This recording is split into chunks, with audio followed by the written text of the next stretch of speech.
ጀግናውና አንበሳው መድብል በመጨረሻም አክሊሉን መሬት ላይ ደፍቶ መርገጥና መቀጥቀጥ ጀመረ። አክሊሉ እጅግ በጣም አደገኛና ከባድ እንዲሁም ደግሞ ወንጀለኛ መሆኑን ለሞገስ እየነገረው ነበር። ሞገስም በጣም ግራ ተጋባና ይሄንን አክሊሉ የሚባል አደገኛና አውሬ ሰው የት አባቱ ነው የምታውቀው እያለ መጠየቅ ጀመረ። መድብል ደግሞ እጅግ በጣም በሆዱ የያዘው ትልቅና አደገኛ እሳት የመጀመሪያውን ፍቅረኛ የሆነችውን ሰገንን በሱ እጅ እንድትገደል አድርጎ ስላሰበ ሰገንን ገድያታለሁ እያለ በሀዘን እየተቃጠለ ያለው መድብል ዛሬ ላይ ፊት ለፊት እንግዲህ መጣና ራሱን መቆጣጠር አቅቶት መድብል እንግዲህ እስካሁን ድረስ በኃይልና በጉልበት ለመጣበት ሰው እንደማይቻል እያሳየው ይገኛል። በጣም የሚገርመውና የሚያሳዝነው ነገር ደግሞ ሞገስም የገዛ ቤቱን ለማግኘት ደም እንባ እየተፋ ይገኛል። እንዲሁም ደግሞ የገዛ ቤቱ ላይ ተከራይቶ እየኖረ አክሊሉ የሚባል ጨካኝና ረመኔ ሰውዬ ለ10 አመታት ያክል ሰገንን እዛ ቤት አጉሮ እያሰቃየና መከራውን እያበላ እንዲሁም ደግሞ እሱ በሚፈልገው መልኩ እያሰቃያትና ከሚባለው በላይ ፈተና እያበዛባት ይገኛል። መድብል ስለ አክሊሉ ሞገስ ሲነግረው ያለፈው ፍቅረኛውን ሰገንን እያስታወሰ አንዳንድ መጫወቻ ቦታ ላይ ስለ አላማቸውና ስለ እቅዳቸው ምን ያህል እንደምትወደው የመጀመሪያ እያለች እንደምታቆመጣጥለውና እንደምታፈቅረው እሱም ደግሞ ሰገን የሚለው ስም ትርጉሙ ምንድነው እያለ እየጠየቃት እሷም የምትችለውን ያክል ስለ ሰገን እያብራራች እየነገረችው በጣም ተደሰተ። እንግዲህ ፍቅራቸው ከሚባለው በላይ ማሬዋ እያለ እያቆመጣጠላት ነበር።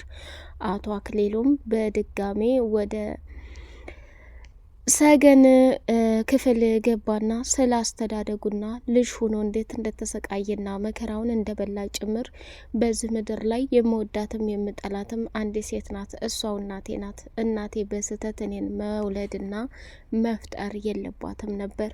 በህፃንነቴ ሁሉም ሲጫወቱብኝና ሲያሰቃዩኝ ነው ያደኩት። አሁን ግን ለምን አረመኔና ውሻ እንደሆንኩ እንዲሁም ደግሞ ጨካኝና አደገኛ ሰው የሆንኩበት ይሄ ነው። ስለዚህ አሁን ላይ እንቅልፍ የለኝም። በዚች ምድር ላይ እኔ ማንንም ልወድም ሆነ ማንንም ልቀርብ የምችል ሰው አይደለሁም ብሎ እውነታውን ሲናገር እጅግ በጣም የሚያሳዝንና የሚገርም ነገር እየተፈጠረ ይገኛል። መድብል እንግዲህ መቆጣጠር ያቃተው የስንት አመት ፍቅረኛውን ከሷ ውጭ እስካሁን ድረስ ልቤ ተቆልፏል። ስለ ሰገን ባወራ ከሚባለውና ከሚነገረው በላይ አውርቼም ልጨርሰው አልችልም። ስለዚህ እያንዳንዱ የተፈጠረውንና የሆነውን ነገር በሙሉ ከማመን ውጭ በጣም አሰቃቂና ከባድ ነገር ሆኗል። እውነት ለመናገር እንግዲህ አቶ መድብል የፈለገ ይሆናል እንጂ ይሄንን አክሊሉ የሚባለውን ሰው ሞገስ አንተ ብቻ ሳትሆን እኔ ልበቀለውም ሆነ እኔ ከምታስበው በላይ ዋጋና መስዋዕትነት ከፍዬ ሁሉንም ነገር የምናስተካክለው ይሆን ይችላል እያለ ለሞገስ መናገር ጀመረ። ሞገስም እንግዲህ መድብል ከአክሊሉ ጋር እንዴት ነው የሚታወቀው፣ በየት ነው የሚተዋወቁት የሚለው ጥያቄ በውስጡ እያደረበትና እየተመላለሰበት ይገኛል። የመድብል ምላሽ የሆነው ሞጌ ተረጋጋ፣ ሁሉም ነገር ጊዜውና ሰዓቱ ሲደርስ የምታየው ይሆናል። ከምልህና ከምነግር በላይ እጅግ በጣም የሚያሳዝንና የሚገርም ነገር መፈጠሩ ላይ ቀር አንተ ግን ከምታስበውና ከምነግርህ በላይ ዛሬም ሆነ ወደፊትም እየወደድንም እየጠላንም ይህንን ነገር ድል ልናደርግ ይገባል። እኔም ደግሞ ያው ለፍትህ ምን ያክል ቋሚ እንደሆንኩ ታውቃለህ። ከዚህ በፊትም ትህትና ከዛ ካለችበት ቦታ ላይ አውጥተናል። አሁንም ቢሆን የካሌብ ሰዎችና የዝና ሰዎች በፍጹም እንቅልፍ አይተኙም። ምክንያቱም ይህንን አይነት ነገር እነሱ ስለለመዱት የሚያረጋጋቸው ይሄ ስለሆነ ሞገስ ሉላንም ጥንቃቄ ልታደርግላት ይገባል። ይሄ ሰውዬ ከባድና አደገኛ ሰው ነው። በምን እንድትገናኛችሁ ባላቅም ያንተን ቤት እንደዚህ በማድረጉ ግን በጣም አያዘኛለሁኝ ብሎ ተናገረ። ሰላም ሰላም ሰላም ሰላም! ውድ የተከበራችሁ የተወደዳችሁ የቻናል ቤተሰቦች እጅግ በጣም በጉጉት የምንጠብቀው የሰገን ድራማ እንደቀጠለ ይገኛል። ቻናሉን ላይክ፣ ሰብስክራይብ ያደርጋችሁ ለምታበረታቱኝ መልካምና ውድ ቤተሰቦች የክብር በሉልኝ። እጅግ በጣም ያልተጠበቀ ነገር እየተፈጸመ ይገኛል ማለት ነው። እንግዲህ ሞገስ ወደዛ ቤት ተከራይቶ እየተቀመጠ ያለው በገዛ ቤቱ መከራና ስቃውን እየበላ ይገኛል። እንዲሁም ደግሞ ችጋራም እያለ እየተመጻደቀበት አቶ አክሊሉ ይገኛል ማለት ነው። መድብል እንግዲህ አጥር ዘሎ ወደዛ ቤት ከገባ በኋላ እውነቱን ወደደውም ጠላውም ከሚባለው በላይ ራሱን መቆጣጠር ያቃተው ሰውዬ አሁን ላይ የእጁን እንዳገኝ ሊደረግ ዱብ ዱብ እያሉ ይገኛሉ ማለት ነው። ይህም ማለት እንግዲህ ሞገስ ከሚባለው በላይ ራሱን መቆጣጠር አቅቶታል። እስካሁን እየተፈጠረና እየሆነ ያለው ነገር እኔ በጣም ከብዶኛል ከሚባለው በላይ አሁን ላይ ግን የውጤት ሰዎች መሆን አለብን ተባባሉ። እቅዳቸውንም በደብተር ጽፈው ካስቀመጡ በኋላ ወደ ቤት መሄድን መረጠ። መጨረሻ ላይ እንዴ ለምንድን ነው ወደ ቤት የምትሄደው? ምንም ቢፈጠር እኮ አሁን መሽቷል፣ ስለዚህ አርፈ ተቀመጥ እያለ ሲለው አይ እሱ ድማ በፍጹም ማድረግ አልችልም። ለምን ብትል ብሩኬ አሁን ላይ ሰው ያስፈልገዋል። ብሩኬ ከምትለው በላይ ብቻውን ሆኖ እየተሰቃየ ነው ያለው።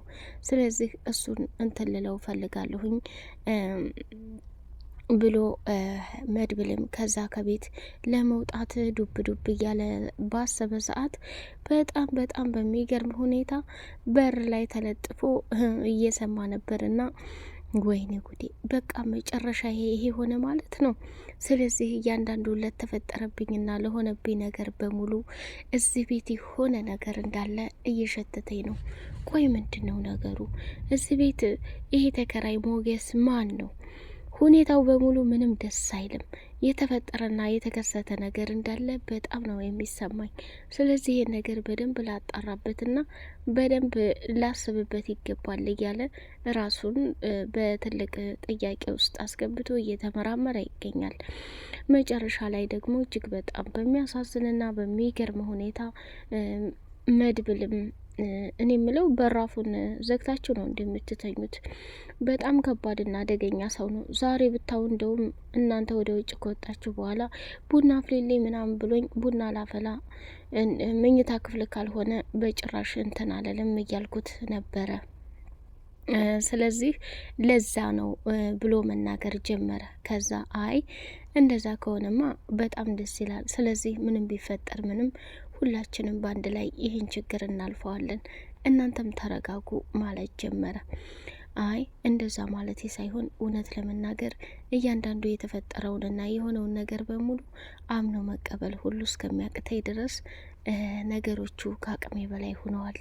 ስለዚህ እንዴትም አድርጌ እንደማልፋቸው አላቅም እያለ ራሱን በጣም ችግር ውስጥ አስገብቶ ሞገስ እንግዲህ ከሚባለው በላይ ዋጋና መስዋዕትነት መክፈል ያለበት ነገር ምንድን ነው የሚለው ግራም እያጋባው ይገኛል ማለት ነው።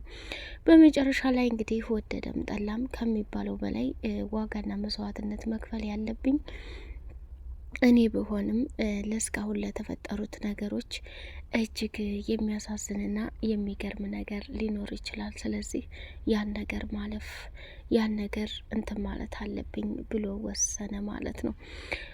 ሌላው እንግዲህ ሞገስ ስለ ብሩኬም አንዳንድ ነገር ሲጠይቅ ብሩኬ ያለበት ሁኔታ እጅግ በጣም ከባድና አሳዛኝ ነገር እንደሆነ መድብል እየተናገረ ይገኛል። መድብል እንግዲህ ስላለፈችው ፍቅረኛውና ስላለፈችው ሴት በተደጋጋሚ እየተነጋገሩ ነበረ። መጨረሻ እጅጉን በጣም በሚያሳዝን ሁኔታ መድብል እንግዲህ ያለፈችውን ሰገንን እያስታወሰ እንደ ገደላትም እየተጸጸተና እየተቃጠለ ማለቃቀስ ጀመረ። ከዛ ሞገስ እንግዲህ ፍጥጥ ብሎ መድብልን ሲያየው ወይኔ ጉዴ፣ ሰው ይህን ያክል ያለቅሳል እንዴ? በፍጹም እንድታለቅስ አልፈልግም፣ እባክህ አታልቅስ እያለ መለመን ጀመረ።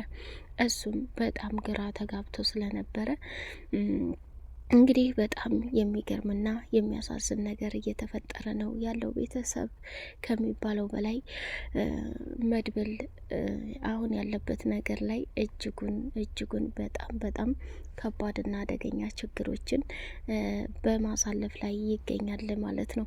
ሌላውና እንግዲህ አሳሳቢው ነገር እስከ ዛሬ ድረስ ዋጋና መስዋዕትነት የከፈልኩበት ህይወት በእንደዚህ አይነት መልኩ በፍጹም እንዲቀጥልም አልፈልግም።